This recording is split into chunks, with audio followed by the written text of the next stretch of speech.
Բոլորդ արդեն տեղեկացված եք, որ երկու անչափահաս քույրերի նկատմամբ տեղի ունեցել սեքսուալ բնույթի բռնի գործողություններ։ Այստեղ ասեմ, որ առաջին դեպքը, որով քրեական վարույթ է նախաձեռնվել, եղել է փետրվարի 12-ին։ Փետրվարի 12-ից հետո դեպքերը կրել են շարունակական բնույթ եւ հաջորդ քրեական վարույթը արդեն նախաձեռնվել է ապրիլի 22-ին։ Խնդրում եմ ձեր ուշադրությունը այն հանգամանքի վրա կենտրոնացնել, որ պատկերացրեք ինչի մասին ենք խոսում։ Առաջին հաղորդումը, որը տրվել է, ընդ որում հաղորդումները տրվել են դպրոցի տնօրեն, հոգեբան, հավաքարարի կողմից, ովքեր նկատել են երեխաների նկատմամբ տեղի ունեցողը, այսինքն տեսել են, որ երեխաներին բռնի կերպով, ուժով, չեմ ասում ուժով, համոզելով, անընդհատ փորձում են ինչ-որ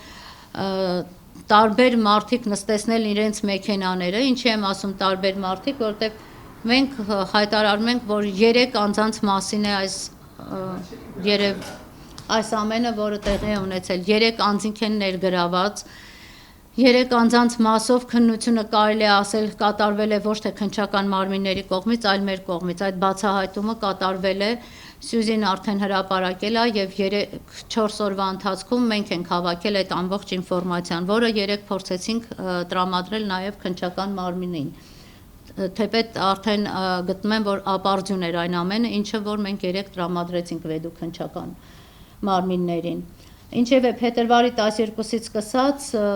մասնավորապես 15 տարեկան երեխայի նկատմամբ սեքսուալ բնույթի գործողությունների մասով հարուցվել է քրեական վարույթ եւ արդեն այսօր մայիսի 6-ն է եւ այդ վարույթով դեռևս չունենք ձերբակալված անձ։ Չունենք անգամ մեղադրյալի կարգավիճակ ունեցող անձ։ Եվ եթե քննչական մարմինը, օպերատիվ մարմինը եւ ընդհանրապես պատկան մարմինները տեղում լինեին, դատախազությունը նաեւ, ապա չէր լինի հաջորդ դեպքերը, որը շարունակաբար կրկնվել է 17 տարեկան անչափահասի նկատմամբ։ Դուք պատկերացրեք, թե ինչպիսի անգործություն, չգիտեմ անգործություն է, հովանավորչություն է, թե չեմ կարող այդ բառը գտնել, որպեսզի ներկայացնեմ ձեզ, ինչ է տեղի ունեցել,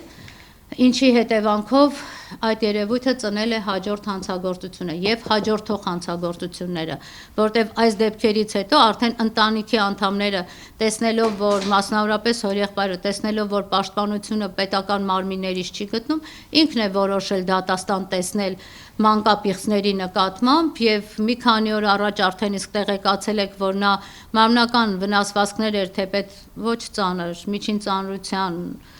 որքանով որ ես եմ տեղեկացված, միջին ծանրության վնասվածք էր հասցրել մանկապիղծներից Դավիթ Այնազյանին, այո, կրկին անգամ կրկնում եմ, ինձ թույլ եմ տալիս ասելու մանկապիղծ, որտեվ այն ամենը, ինչը լսել եմ երեխաներից մայիսի 3-ից սկսած, այլ բան ինձ թույլ չեմ տա, այլ կերպ թույլ չեմ տա ինձ, որպեսզի արտահայտվեմ նրանց մասով։ Եվ այսօր նորից դեպք է տեղի ունեցել, որին կանդրադառնամ քիչ հետո։ Ուրեմն փետրվարի 12-ին հարուցված վարույթով եւ ապրիլի 22-ին հարուցված վարույթներով, այն ինչը որ մենք արձանագրել ենք, մինչև այժմ 3 հոգին էլ մեղադրյալի կարգավիճակ չունեն, նրանք բոլորը վկայի կարգավիճակում են, ընդ որում երեխաներից 17 տարեկան աղջիկը 3 հարցաքննվել է, առերես պնդել է այն ամենը, ինչը որ տեղի էր ունեցել իր հետ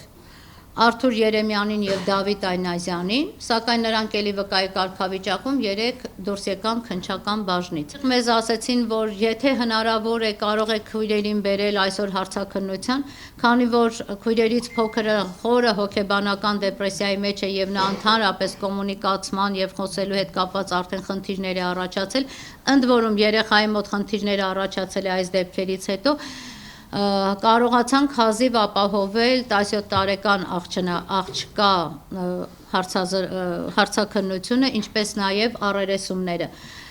Երեխային Կարողացանք այդ ամենը բերել ներկայացնել միայն այն պատճառով, որ երեխան անընդհատ ասում էր, որ ես վախենում եմ։ Մենք նրան խոսք տվեցինք, իհարկե մեր խոստումը կապված էր նաև քննչական մարմիններից մեզ տրված խոստման հիմքով, որ դու այլևս չես տեսնելու իրենց, դու չես տեսնելու այդ մարդկանց, ովքեր քեզ այդ աշճանից հավացրել են, եւ այստեղ բոլորը քեզ պաշտպանելու են։ Եվ հետո, երբ որ առերեսումները տեղի ունեցավ, բնականաբար երեխան լսեց, որ ասեցին,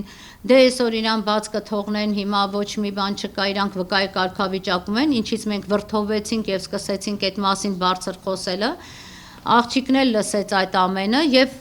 անցնելուց քննիչի մյուս կաբինետից տեսավ նրան։ Երեխան այդ պահին հայտնվեց այնպիսի հուզական վիճակում, լացելով, փաթաթվեց Լուսինեն հազիվ կարողացավ նրան քննչական մարմնից տանի նստացնի, որպեսզի կարողանան երեխուն նորից նորմալ վիճակի մեջ բերել։ Իհարկե նորմալը չակերտավոր։ Բաժանորդագրվեք Արմաթ մեդիայի ալիքներին սոցցանցերում։ Հետևեք մեզ նաև Արմաթ մեդիա AM կայքում։